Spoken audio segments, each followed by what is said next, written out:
Tonight, internal squabbles at Dunedin Art Gallery reach boiling point. We find out why workmen digging up Dunedin's main street took the day off.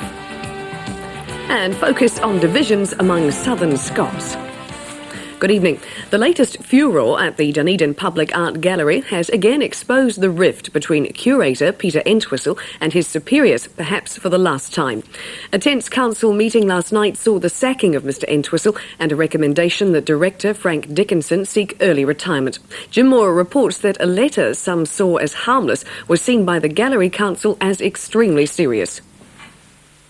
The letter was to Michael Volkeling at the National War Museum and Art Gallery. It floats the idea that the National Gallery pay off the Dunedin Gallery's debts in return for owning the $30 million collection.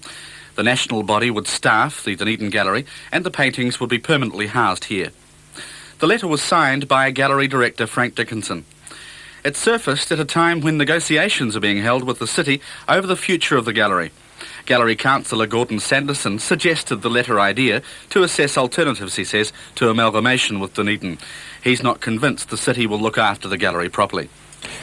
I think the record is poor in the arts. I think we've got several examples of that. We just felt we needed a white knight. We needed somebody who could come to our assistance if we needed it.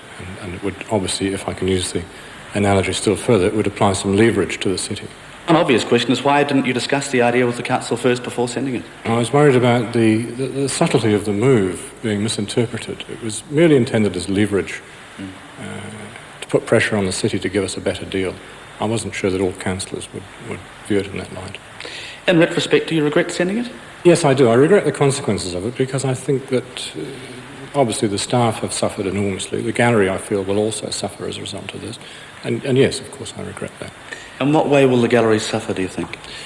I think we're losing two of our very best people. I think they're going to be extremely hard to replace, and I think the staff are aware of that. Do you think there's been a witch hunt by some people against Peter Entwistle?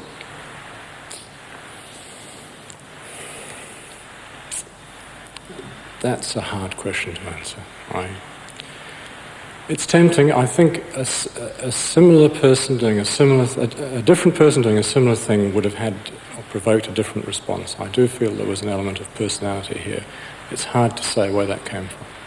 It's claimed last night's decision may have been unconstitutional. Under the rules of the Gallery Society, 14 days' notice has to be given of important motions. It's also claimed the Constitution gives the director the right to send off letters to whomever he likes, but that's open to interpretation. What is clear is that last night's decision wasn't just because of the letter. Peter Entwistle was already offside with some council members. The gallery, by the way, is 104 years old today, but it hasn't been a very happy birthday. The other major players in last night's dramatic proceedings aren't saying much today. Society President Trevor Plumley won't comment further, nor will Director Frank Dickinson. Peter Entwistle will say only that he's surprised and saddened by the turn of events. The South Tonight understands some members of the Gallery Society will call an extraordinary meeting to try and get the decision overturned, but last night's vote was emphatic. What's claimed by some as a harmless letter and by others as intolerable subterfuge has stood Dunedin's art world on its head. There's been a compromise decision on the controversial water right application for Invercargill's Waihopai River. The Southland Catchment Board's decided work on straightening the river for a flood control scheme can go ahead. But a special committee will ensure vegetation is protected and the waterways left to meander as much as is practical. Objectors were worried the straightened river would be left looking like a barren ditch. Retailers in Dunedin's Bell Hill area have been angry about the drop in business they've suffered since the Drainage Board began its roadworks in Princes Street. They've come to an agreement with the contractors to stop work for the first 2 days of a special promotion, but the problem's likely to be there for a lot longer than that. Lee Davies reports. The Drainage Board is separating the foul sewer and storm water drains in the inner city area. That'll mean a reduction in the pollution level of Otago Harbour. But in the meantime, the roadworks in Princes Street near the Darling Street intersection are driving people mad. It can be chaotic at peak traffic times, and it's very difficult to get a park. Shopkeepers in the area say it's been bad for business. Affected it seriously enough that we had a deputation go down to City Council the other day and see the planning department and discuss our problems because the tills have stopped ringing dramatically, and we had a consultation with them with some reasonable results. Bell Hill retailers are paying $800 to the contractors to stop work until after tomorrow's trading, to allow a special promotion to get underway without hitches. And the contractors are standing the cost of penal rates on Sunday to make up. But the work near Dowling Street has another 7 weeks to run, and retailers aren't happy about that. They'd like to see the Drainage Board restrict it to evenings and weekends. I think they have to give this serious consideration for future contracts. When this section's finished, they'll be digging up the road in the new Edinburgh Way and then the Golden Block. Separating the drains will cost about $5 million and take another 8 months. The good news is there'll be a break between mid-November and mid-January so we can all do our Christmas shopping. Now, a look at the 3 o'clock temperatures as we head towards the weekend. At 3 o'clock, Half Moon Bay was windy with 11 degrees. Invercargill, partly cloudy and 11. No reading tonight for Gore. Balclutha, windy, 13. Dunedin, partly cloudy and 16. Palmerston, sunny and 19 degrees. Oamaru, partly cloudy and 18. Curragh, fine and 19. No reading from Ranfurly. Queenstown, fine and 13. Wanaka, partly cloudy, 13. Alexandra, partly cloudy and 15. And Tayana, sunny and 12. And for tomorrow, Dunedin 17 and Invercargill 16 degrees. Computer software development at the University of Otago is attracting interest throughout New Zealand and Australia. It's called Spatial Information Technology, but it's not as hard to understand as it sounds. Jim Moore reports. The Spatial Information Technology Resource Group has a daunting title, but basically it's high-tech surveying using a computer database. It's a joint project between the Surveying School, the Commerce Department and the university's computer experts like John Neiman. Well, initially we got terrific interest from the Surveyor General and from central government because the Department of Survey and Land Information are concerned with establishing a database for land information for the whole country. Beyond that, we've had a great deal of interest from other local authorities. Just recently, the Dunedin City Council have engaged our group in a major consulting project, and I'm chairing a committee to investigate the needs of this city for integrating the data that they currently have relating to public utilities, urban planning, town planning, and some of the more exciting areas such as tourism and local development. What's new about it is that it uses mapping techniques and diagrams instead of merely storing words.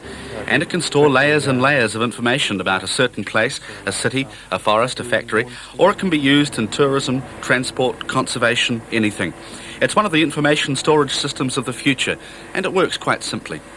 It also holds many hundreds of megabytes of information. Now, most people are familiar with a PC and a floppy disk like this, which will hold maybe half a megabyte or 1 megabyte of information. We're talking here of hundreds of megabytes. The information that you would need to hold information about Dunedin is probably running into hundreds, 500, 600 megabytes of information, plus the programs to run it, backup indexes, everything. So it's a very big system. Obviously, having vital information about a city on tap would be of great use to town planners and administrators, as well as service groups like the police and fire brigade. Dunedin City may be the initial beneficiary of the spatial information technology if town GAN talks succeed. The software would probably save the city money long term, but it doesn't come cheap. The equipment costs in excess of $500,000, but we were strongly supported by our industry, the public sector, Surveyor General and Department of Land Information, and the private sector, the New Zealand Institute of Surveyors. The potential of the software package is limited only by the imagination. Ultimately, our towns and cities, our whole country, will be mapped out and accessible to the touch of a button. Once you map a river, for example, you can show the tourist where the stretches are with the most fish or what flies to use at what times of the year. As the system develops, other university departments will be asked for input from their specialist areas, and the development may mean the creation of that magic word, jobs. As the databases grow, we're going to require a large number of people to devote their lives to solving some of these problems. The fact that Otago has the country's only surveying school means that Dunedin's the logical place for the database development, which has to be good news for the university and the city. Dunedin may celebrate 2 Scottish weeks next year if a feud between rival Scottish councils isn't settled soon. The Otago Scottish Council says it'll be held at the same time as the New Zealand Pipe Band Championships in March, but the newly formed New Zealand Heritage Council says it'll run the festival the week after. Confusion reigns as George McBurk reports. Others and up! Quick! Out! The Otago Scottish Council wants to have Scottish Week between the 4th and 11th of March, but the Heritage Council's arranging to hold it a week later. The Otago Council says it's arranged Scottish Week to coincide with the National Pipe Band Championships, which will bring hundreds of pipers to the city for 3 days. But the Heritage Council says the 3 previous Scottish Weeks were held on the week closest to Otago's anniversary day. That's March the 23rd. They say the event's not movable and should be a recognised fixture. But acting president of the Otago Council, Lynn Rayner, disagrees. We were asked by the Pipe Band Committee if we would hold Scottish Week as a lead-in to the National Band Championships, which are being staged here next March, and they only occur in Dunedin once in about every 10 years. And our council thought that was a marvellous idea, both to help the bands and also the city. The president of the Heritage Council is Middlemarch farmer Jim Campbell. He was the convener of the Scottish Week Committee when he belonged to the Otago Council, but left earlier this year to form the Heritage Council. He says he left because the Scottish Week Committee was dissolved and it seemed the Otago Council was not going to hold any more Scottish Weeks. Lynn Rayner says that's not correct. Mr Campbell wouldn't appear in this item as he and his council felt there was no useful purpose in debating the issue in public.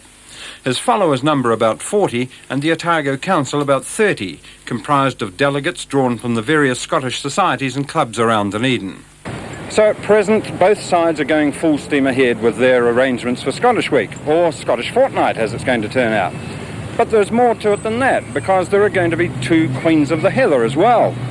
The 1988 Queen of the Heather is due to fly out to Sydney next month as part of her prize. She'll be the guest of the Scottish Australian Heritage Council at the World Gathering of the Clans.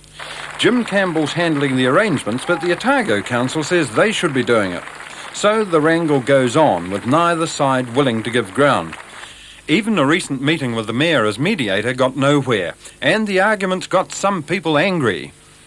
Excuse me, what do you think about the confusion over Scottish Week? Scottish Week? I think it's a load of rubbish. All this arguing's getting nowhere. I wish they'd stop. What do you think about Scottish Week, Wally?